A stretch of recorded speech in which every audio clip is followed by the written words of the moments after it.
John Cena versus CM Punk for the WWE Championship in Saudi Arabia. Yes, it is official. CM Punk challenged John Cena to a title match on Raw this week, and Cena said it's going to be in Saudi Arabia.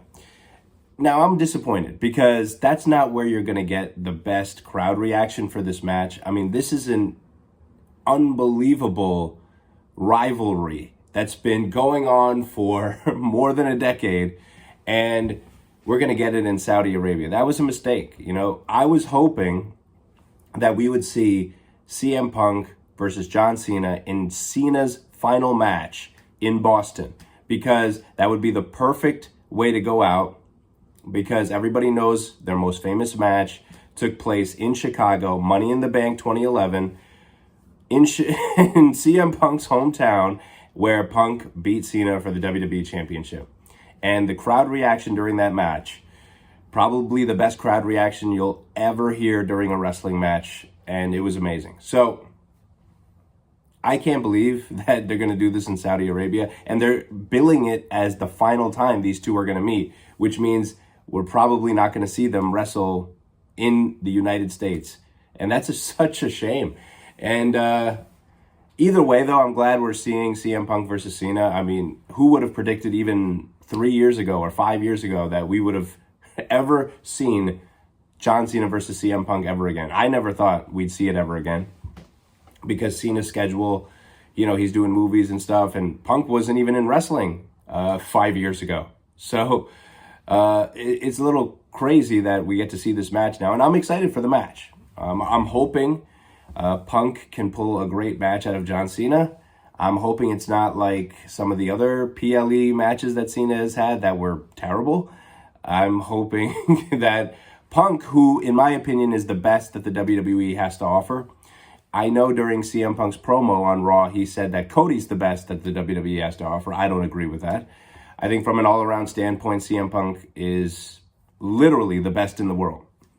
At least that's just me. You know, that's my opinion. I think on the mic, in the ring, he's their last hope, in my opinion. I don't think there's anybody who's younger who is like on that same trajectory to be, wow, that person's going to be, you know, one of the best of all time. Maybe Gunther. You know, it's like maybe, and then maybe there's a couple others in the WWE. I don't know, but I still think Punk is the number one guy in the WWE. And the fact that these guys are facing each other at Night of Champions in Saudi Arabia, and that makes me think Punk's not going to win, because Cena's probably not going to lose the title anytime soon. So that is also concerning, because how many other people can Cena lose this title to? It's got to be a babyface. I mean, it can't be a heel. If you look at the landscape of WWE right now, Seth Rollins is the Money in the Bank holder. Gunther just became world champion again by beating Jey Uso. And Cena's the world champion. You got 3 heels. So I don't think that Cena is going to be, you know, losing to another heel, like Rollins cashing in on Cena. That's not impactful enough. Cena has to lose clean to a babyface at some point. I'm hoping it's Punk. I mean, it would be a great surprise if he loses to Punk in this match in Saudi Arabia. Again, they should have done this in Boston as Cena's final match, but I have no idea who's going to be Cena's final opponent, but the way it's looking, it's probably going to be Cody Rhodes, which is boring and lame. I don't know why you would want Cody to be booed out of the building in Boston. So it's like in Cena's final match, Cena is getting cheered. Okay, so unless you put Cena against like Ron Killings, who has officially, I guess, changed his name from R-Truth to his real name, Ron Killings, I expect a WWE Championship match between Ron Killings and John Cena at some point, because it looks like Ron is taking a more serious approach, but I wouldn't expect to see that match for the WWE title at whatever the event they're going to have in Cena's hometown. I think it's going to be called Ruthless Aggression. So, I mean, it's a little strange, and it kind of kills the rest of Cena's run, because he only has less than 20 dates left, and not all of those are going to be matches. So he only has a couple of matches left to go. And getting Punk in Saudi Arabia, when that match is over, in all likelihood, Cena will be walking out with the World Championship, which is lame. You know, I shouldn't be so negative, because they really could make CM Punk WWE champion. They really could. Even though this is taking place in Saudi Arabia, and usually the Saudi Arabia shows are pretty uneventful. Nothing major really happens at those shows. So they could pull a swerve. They could have Punk beat Cena for the title. I could totally see that happening. I would like that to happen, actually.